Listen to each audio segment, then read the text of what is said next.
Na noite de ontem, quarta-feira, 11 de fevereiro de 2026, o caso Banco Master ganhou um novo e bem mais constrangedor capítulo, muito embora a escalada desse escândalo tenha atingido ontem um patamar inédito entre todos os escândalos, e não são poucos, como bem sabemos, que movimentam ou movimentaram o velho corpo da velhaca política nacional.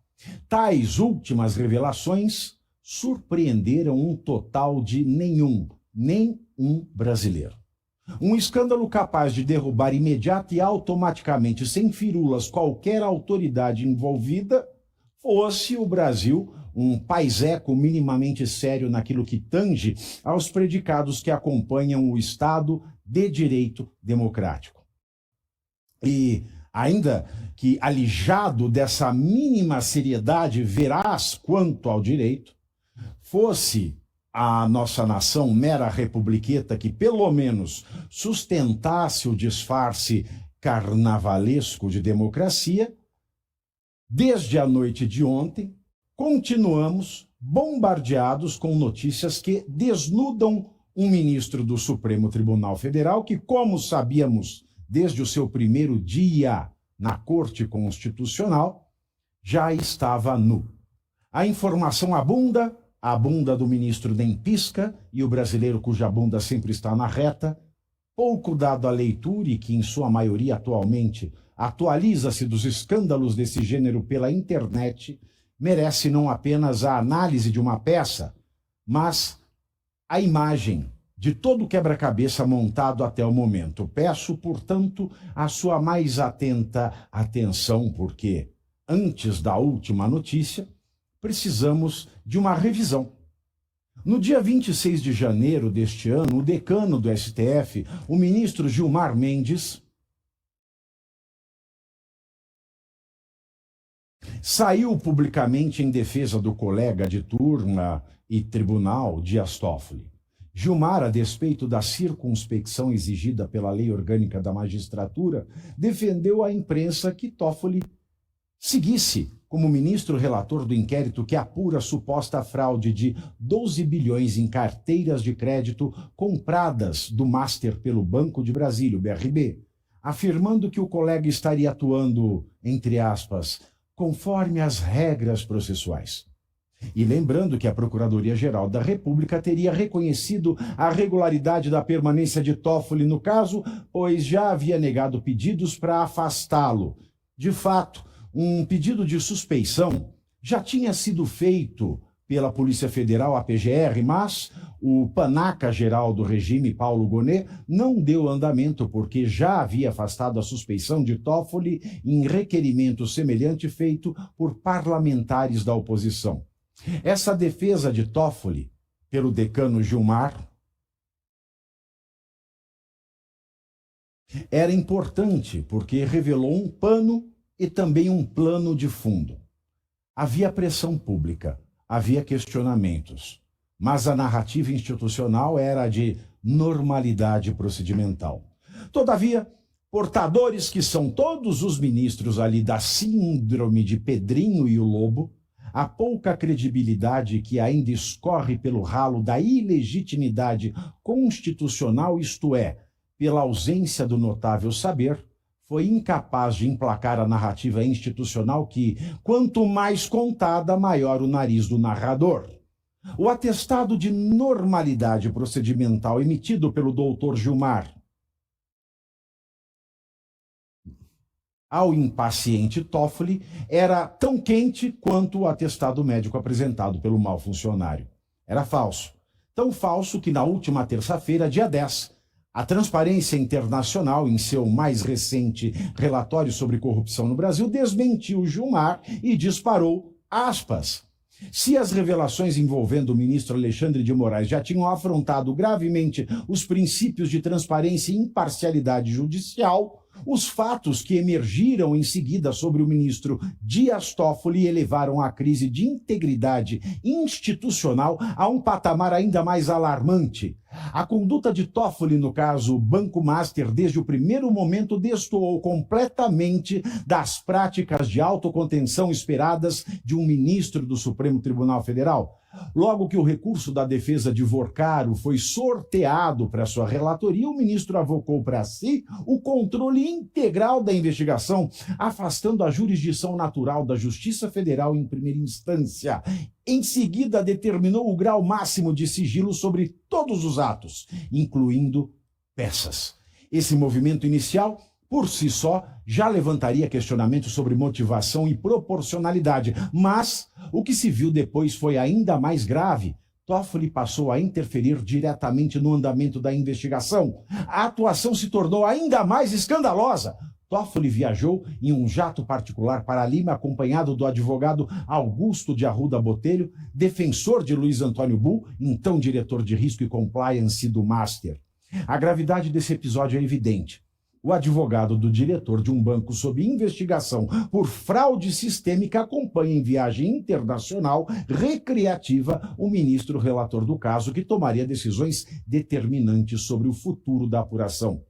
Ainda mais graves foram as revelações que emergiram sobre os negócios imobiliários dos irmãos do ministro, envolvendo o Taiaiá Aqua Resort, em Ribeirão Claro, Paraná.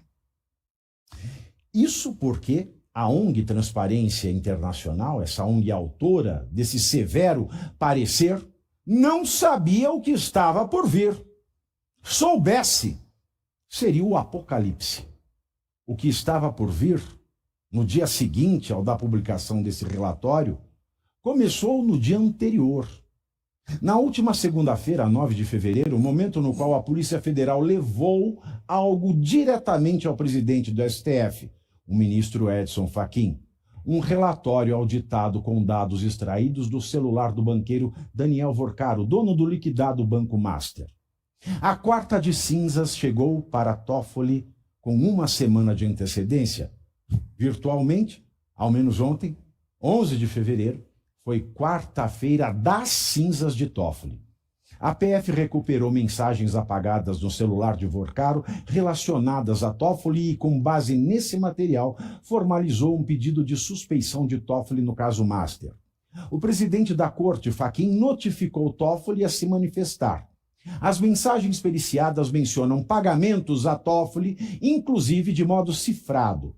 Investigadores da PF confirmaram à CNN Brasil ter encontrado no celular do banqueiro Daniel Vorcaro conversas com menções a pagamentos de ao menos 20 milhões de reais à empresa do ministro Dias Toffoli.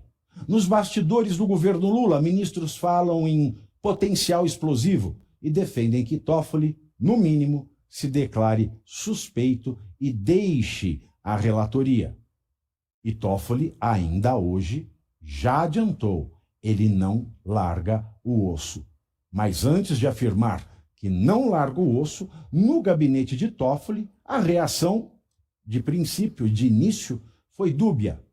Já disse que esse conteúdo seria mera ilação, mas também esperneou dizendo que a Polícia Federal, com base no artigo 145 do Código de Processo Civil, não teria legitimidade para pedir suspeição por não ser parte do processo. Ora, senhores, o Instituto Jurídico da Suspeição e do Impedimento existem para proteger a confiança pública na jurisdição, não para virar um jogo de quem tem crachá de parte. Se um órgão de investigação encontra elementos que podem indicar conflito, a pergunta central deveria ser: o fato é relevante ou não é?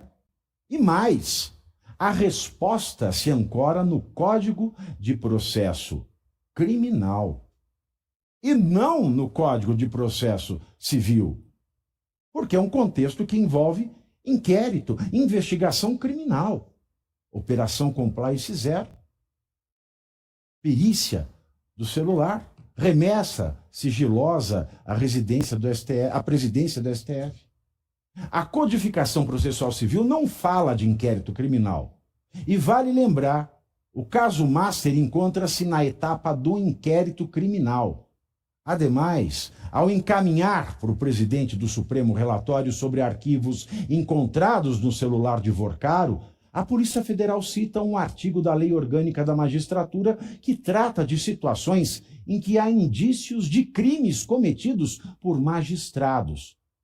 E um trecho do regimento interno do STF sobre declaração de suspeição também. Diz o parágrafo único do artigo 33 da Lei Orgânica da Magistratura, que rege o funcionamento do Poder Judiciário em todo o Brasil. Aspas. Quando, no curso de investigação, houver indício da prática de crime por parte do magistrado, a autoridade policial, civil ou militar remeterá os respectivos autos ao tribunal ou órgão especial competente para o julgamento, a fim de que prossiga na investigação. Fecho aspas. Segundo fontes que acompanham a investigação, a avaliação é que Toffoli conta com a Procuradoria-Geral da República, o Panaca-Geral do Regime, para dizer que não há irregularidades no que foi levantado pela PF sobre ele. Toffoli, que não é formalmente investigado, tenta trocar o eixo do debate. Sai o mérito do conflito de interesses e entra uma preliminar de legalidade do mensageiro. Só que em crises de credibilidade, atacar o mensageiro costuma produzir o efeito contrário. Aumenta a curiosidade sobre a mensagem.